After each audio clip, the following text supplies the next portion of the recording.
Hoje o nosso assunto é sobre eles, os plásticos. Usamos tanta quantidade que nossos descendentes talvez se refiram à nossa época como sendo a era dos plásticos.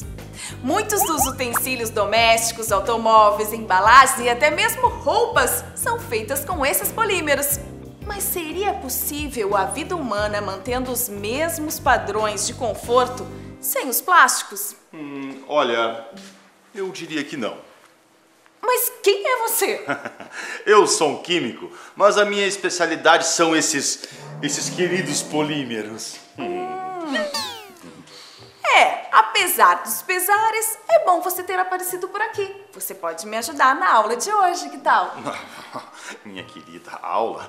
Eu não dou somente aula, eu dou um show de conhecimentos.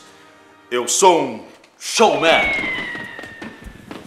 O primeiro polímero sintético surgiu em 1907 e foi obtido por Beckland.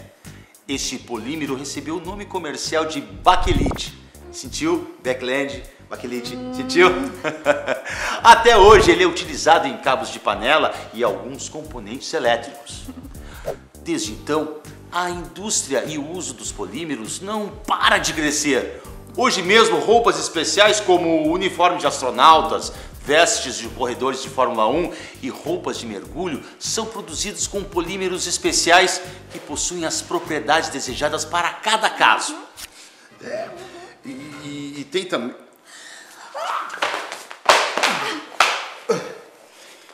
Ué, mas aqui não tem água. Ai, ninguém merece mais um maluco. Não tem água, mas tem muita química. Fica aqui conosco. Oba, eu adoro química. Bem, continuando a nossa aula, um polímero é uma macromolécula formada pela repetição de pequenas unidades químicas mais simples, chamadas de monômeros e unidas por ligações covalentes. Exatamente. Os polímeros sintéticos podem ser classificados em termoplásticos, que são aqueles que podem ser fundidos por aquecimento e solidificados por resfriamento, e por isso são recicláveis. Os termorrígidos ou termofixos são os que não podem ser fundidos, causando dificuldades para serem reprocessados. Sim, os termorrígidos ou termofixos, como por exemplo o poliuretano, conhecido pela sigla PU, os de resinas fenólicas, os epóxis, o baquelite, o poliéster, o poliacetato de etileno vinil, EVA, entre outros. Como é que você sabe? Mergulhar nos assuntos de química é a minha diversão predileta. Essa história tá muito mal contada. É sério. Inclusive eu recolho plásticos do fundo do mar para enviar para a reciclagem. É sério. E vocês sabem como se faz a reciclagem? Primeiro é necessário separar os diferentes tipos de plásticos. Para isso pode ser utilizado o código que indica o material empregado na confecção do produto ou da embalagem. A simbologia adotada aqui no Brasil é um triângulo com 3 setas, chamado Triângulo de Möbius. No centro aparece a numeração correspondente à resina com a qual o material foi feito. Uma vez eu ouvi uma conversa que esse número representava quantas vezes o plástico havia sido reciclado. Nada a ver. Este número representa a resina a partir da qual o plástico foi fabricado. No caso de potes e garrafas, este código encontra-se impresso na parte de baixo. Nas sacolas, em geral, é impresso em uma das laterais, mas em algumas não tem esta identificação ou é ilegível, exigindo outros testes para que a separação seja feita. Prestem atenção. O uso do plástico é crescente em virtude das características favoráveis desse material, pois conservam muito bem os produtos embalados, permitem uma boa apresentação e a visualização pelo consumidor. E também oferecem boa resistência mecânica, além de possuírem baixa densidade e permeabilidade. Ocorre que o uso desenfreado e o baixo encaminhamento à reciclagem tem trazido inúmeros problemas ao meio ambiente, pois eles demoram centenas de anos para se decompor. Pessoal, o mais importante é reduzir o uso de plásticos. Reciclar seria a terceira alternativa. Vocês querem conhecer agora uma iniciativa muito bacana? Quero sim. Tem que mergulhar? Alternativas de reuso vêm sendo empregadas para a produção artesanal de objetos decorativos e acessórios.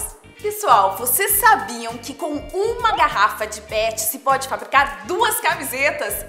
Essas camisetas poderiam ser garrafas PET que ficariam boiando num riacho qualquer. Legal, né? Verdade. Porém, essas alternativas ainda são muito pequenas em relação à grandeza do problema. É possível até fabricar tintas usando a resina das garrafas PET. Já tem algumas empresas fazendo isso. É muito interessante. Dizem os fabricantes de tintas que elas ficam bem melhores quando fabricadas com resinas que vêm do PET. Também é possível fabricar madeira plástica de PET. Falamos nela no episódio de vídeo Reduzir, Reaproveitar, Reciclar. É outra alternativa legal. Pena que aqui no Brasil essas iniciativas ainda são poucas. Como a quantidade de plástico espalhada por aí é tão grande, alguns países da Europa já proibiram o uso de PET pelas indústrias de água e refrigerantes, incentivando o uso de vidro que pode ser retornável. Atitudes mais sérias devem ser tomadas para que imagens como estas não sejam tão evidentes na nossa sociedade, né? E além de tudo, vender todos esses produtos feitos com PET deve dar uma graninha, além de ajudar e muito o meio ambiente. Quem sabe a gente não se torna sócio, hein? A gente podia falar sobre o assunto.